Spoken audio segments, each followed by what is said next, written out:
Isabella from Vacuums R Us. We're hoping you're staying safe and healthy. Our showroom is now reopened. However, we are taking numerous measures to make sure you and our employees are safe. A maximum of 5 customers per any moment are allowed in the showroom to help us maintain social distancing rulings.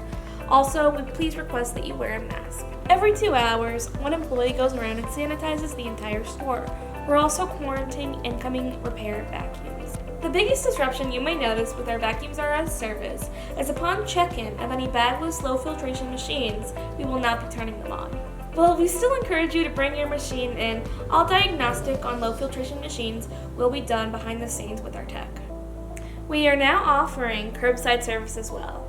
For anything from bags to machine replacements to a brand new machine, just call the number pasted outside of our store and a Vacuums R Us employee will be happy to walk you through the process.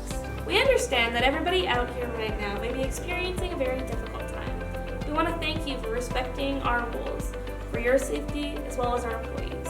Despite these new rules, we're still here to help you with any of your cleaning needs, and we'll get through this together.